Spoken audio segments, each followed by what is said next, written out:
Do you remember the name Rebekah Jones?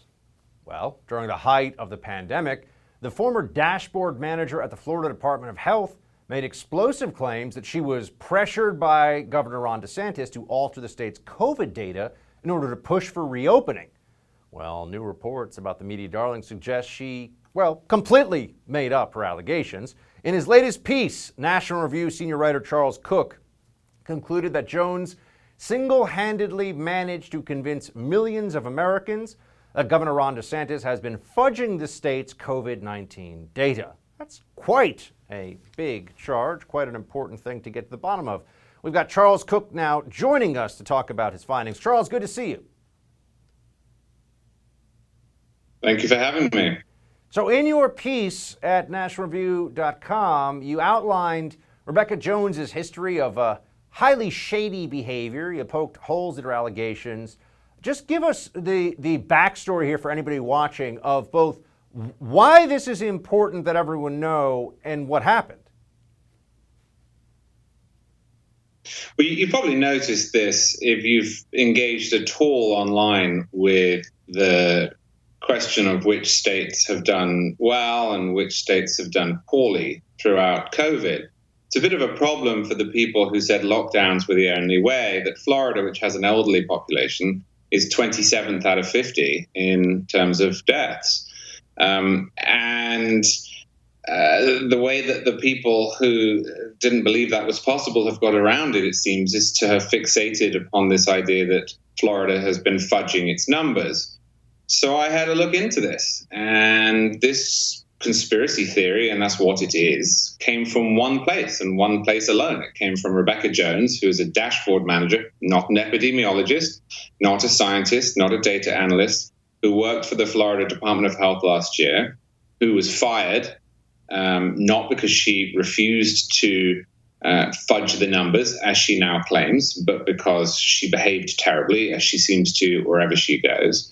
And it was picked up. It's been picked up all around the country. As millions of people believe it. It's been spread by Nikki Fried, who's running for governor, by Charlie Crist, who's running for governor, both in Florida, by Joy Reid, by Rachel Maddow, by Chris Cuomo at CNN. It's become essentially a fact in the minds of many people. And the problem is it's not one. Amazing as well, Charles, that this is essentially what Governor Cuomo in New York was guilty of doing, and he was a hero to many of these Democrats and pundits and people you're pointing out, whereas there's no evidence whatsoever to support these charges against DeSantis other than what's gone on here with Rebekah Jones. Just have everyone understand, how is it that you know, what are the primary data points, so to speak, in this case where it's clear that she is just making stuff up and that this was all essentially a fraud? Look, this is, of course, not a political question. I think many of the people who've interacted with this have treated it as one. But this is a question of data, of science. It's falsifiable. It is an objective question, and the claims that she has made are objective claims. And she has made, for example, the claim that Dr. Shamariel Robeson, who's the Deputy Secretary of Health in Florida, who's a chronic epidemiologist, told her to fudge the raw numbers. Now, that seems highly unlikely in and of itself, not least because Jones didn't claim this for quite a while after she was fired. But it's also impossible. Rebekah Jones, as I say, she's not an epidemiologist. She's not a scientist. She was not involved in any of that work. She was in charge of the dashboard, the website that the state put up. She did not have access to the raw data. Almost nobody does for various reasons, some of which have to do with privacy, some of which have to do with expertise. Only a handful of people can touch the raw data. She was nowhere near being one of them. She was given every day a copy of the data in Excel format, it seems usually, and she put that into her dashboard according to the instructions of the epidemiologists, the people who knew what they were doing. The idea that she could have gone into the Florida Merlin database and made changes to that core information is absolutely absurd the moment you look into it. Now, you say, well, how do I know this? I know this because I did what very few people other than myself have done, and I looked at publicly available information.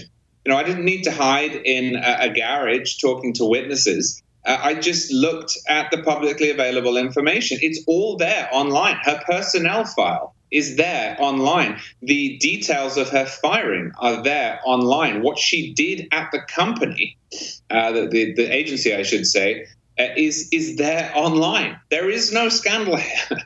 What is she being criminally charged for, Charles? Well, this is the other part of her deception. She has been charged with accessing state computer systems illegally, and not just accessing them, but downloading the information of 19,000 state employees, the private information of 19,000 state employees. The government in Florida tracked, with the help of Comcast, that data breach to the IPv6 address that Comcast had assigned her home. This search warrant was signed. It was subsequently upheld. The arrest warrant was signed by a judge, and they went to her home and they took what they needed, which was her computer information. She subsequently claimed this was revenge for her whistleblowing. She claimed that this was Ron DeSantis' doing. She claimed that the police used Gestapo-like tactics. But none of that holds up either. At least it hasn't since the Florida Department of Law Enforcement released the Bodycam footage. We're actually looking at the Bodycam footage on screen right now. They seem to be quite polite and gentle with her. Well, they waited at the door for 22 minutes. They didn't knock it down. They encouraged her over and over again to come to the door so that her children wouldn't have to be involved. They called her repeatedly. She set a video running while this was happening in front of a sign that said, "Biden, hire me." And she started saying things on the camera, such as that the police had pointed guns at her children. She subsequently wrote a Miami Herald op-ed in which she made that claim. But all the papers in Florida had to retract the claim afterwards when the Bodycam footage was released, because you can see that it didn't happen.